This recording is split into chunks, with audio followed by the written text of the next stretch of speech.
Hello అండి. మన కిచెన్‌లో ఒక కలర్‌ఫుల్ హెల్తీ రెసిపీ రెడీ చేద్దామా? ఈజీ అండ్ హెల్తీగా తయారు చేయగలిగే రెసిపీ ఇది. పిల్లలకి లంచ్ బాక్స్‌లో టేస్ట్‌తో పాటు హెల్త్ కూడా గ్యారంటీ ఇచ్చే రెసిపీ ఇది. అలాంటి రెసిపీ చేద్దామా? అలానే ఈ వీడియో లాస్ట్ వరకు చూడండి. మీకొక యూజ్‌ఫుల్ టిప్ షేర్ చేస్తాను. వెల్కమ్ టు మై ఛానల్ అచ్చ తెలుగు పిల్ల. ఇప్పుడు స్టవ్ మీద ఒక కళాయి పెట్టుకుని దాంట్లో కొంచెం ఆయిల్ అనేది యాడ్ చేసుకోవాలండి.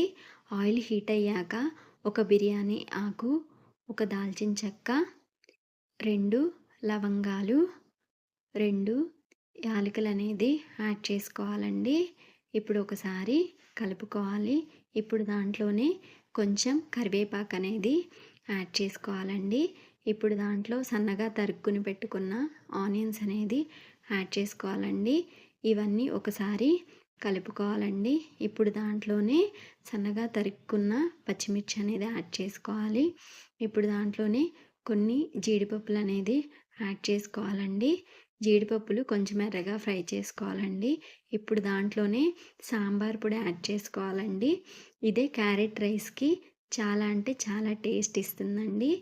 ఈ సాంబార్ పొడిని కూడా ఒకసారి మొత్తం కలుపుకోవాలండి.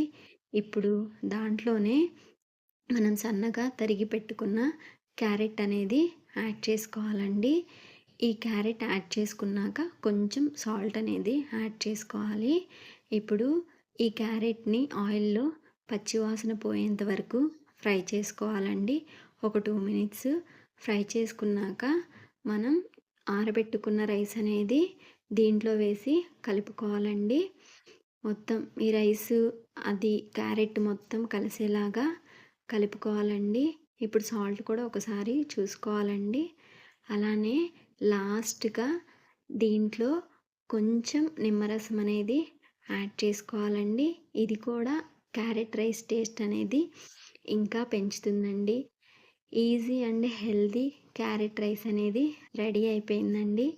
చాలా అంటే చాలా ఈజీ కదా! మీరు కూడా ఒకసారి ట్రై చేసి ఎలా వచ్చింది ఏంటనేది నాకు కామెంట్ చేయండి. మీకొక టిప్ చెప్తానన్నాను కదా!